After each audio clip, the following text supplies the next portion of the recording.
Kung Fu est un terme chinois composé de deux idéogrammes. Le premier, Kung, implique une notion d'investissement, d'effort, de travail ou encore d'énergie dépensée au service de quelque chose. Une discipline, une profession ou un art par exemple, et ce sur une longue période de temps. On retrouve cet idéogramme Kung ou Kong dans le terme Qigong. Qi représentant dans ce terme l'énergie vitale d'un être humain, le nom Qigong représente donc l'ensemble des efforts ou des travaux réalisés par un homme sur une longue période de temps pour étudier, comprendre et influencer la circulation et la quantité de sa propre énergie vitale, mais également celle d'un autre homme. L'acupuncture, les massages, la pharmacopée chinoise, la méditation, la pratique d'exercices thérapeutiques mêlant souffle et concentration ou encore la pratique des arts martiaux sont des exercices de Qigong. Le second idéogramme, Fu, représente un contenu technique. On peut donc dire que le Kung Fu est un terme signifiant qu'une personne a investi beaucoup d'énergie et beaucoup de temps dans l'étude et dans l'emploi du contenu technique d'une discipline. Par ses efforts réguliers et répétés inlassablement, elle a acquis une certaine maîtrise, et cette maîtrise se voit. Cela peut être de l'aisance, de l'efficacité, de la dextérité, de la rapidité, de la beauté, peu importe, mais l'expression qui résume parfaitement ce que le Kung Fu suscite chez celui qui l'observe est « Waouh !»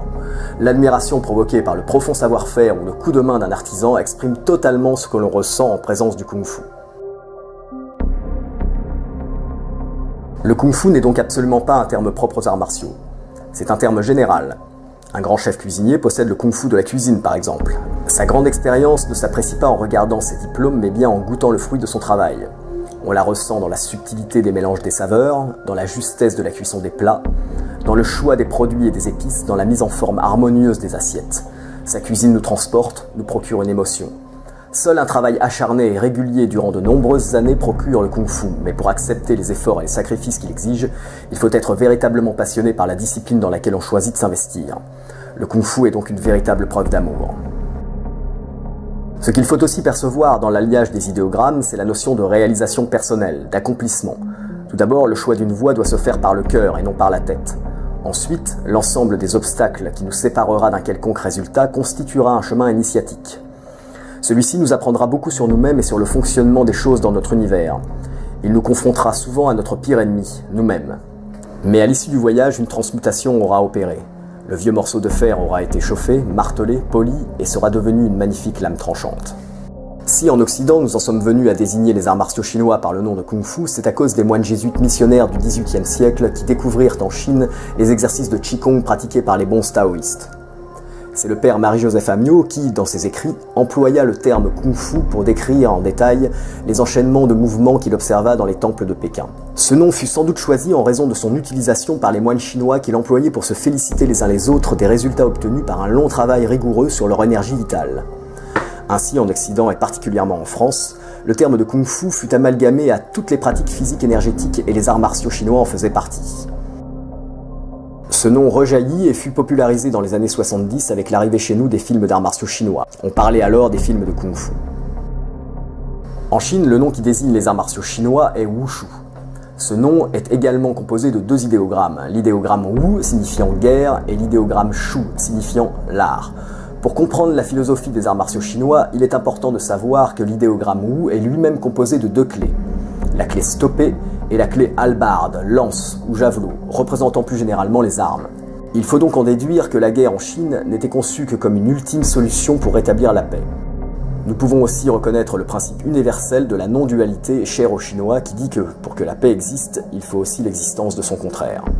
Un artiste martial se doit donc d'être un ardent défenseur de la paix. Il la recherche à l'extérieur comme à l'intérieur de lui-même. S'il pratique les arts martiaux, ce n'est pas pour devenir un destructeur, mais bien pour acquérir la maîtrise des aspects vulgaires de tout son être. Il s'applique chaque jour à répéter inlassablement les bases de son art afin d'en devenir une expression vivante. Cet acte de dévotion le conduira peu à peu à devenir fort physiquement, mentalement et spirituellement. Aujourd'hui, les arts martiaux sont généralement considérés comme des disciplines sportives, des loisirs ou un moyen de se défouler. Nous sommes loin de l'aspect éducatif et encore plus loin de l'aspect spirituel de base. L'homme moderne, formaté pour vivre au rythme de la société de consommation, veut apprendre vite. Parce qu'il paie avec de l'argent, il attend de recevoir sur le champ l'enseignement des techniques les plus efficaces pour savoir se défendre et briller en société. Bien souvent déçu par la lenteur de ses progrès, il accusera son professeur d'être incompétent et ira en chercher un autre. Celui qui le couvrira rapidement de diplômes et de ceintures de multiples couleurs sera alors son grand maître, mais en vérité, seul son ego sera diplômé. Si l'argent est une première étape pour s'octroyer les enseignements d'un professeur, le kung-fu, lui, ne se paie réellement qu'avec du temps, des efforts, de la sueur, de la douleur, des doutes, de la patience, de la persévérance, du courage et des milliers de répétitions des mêmes choses. Connaître des techniques ne suffit pas, savoir comment elles doivent se faire non plus. Il faut qu'elles fassent littéralement partie de notre nature. Ainsi, l'engagement dans la pratique d'un art martial traditionnel n'est pas anodin. Celui qui prétend devenir un artiste martial doit avoir de fermes objectifs et être résolu à travailler dur sur de nombreux plans s'il veut réussir. Ce travail ne devra pas se résumer à quelques heures dans la semaine. Ce sera un travail de chaque instant.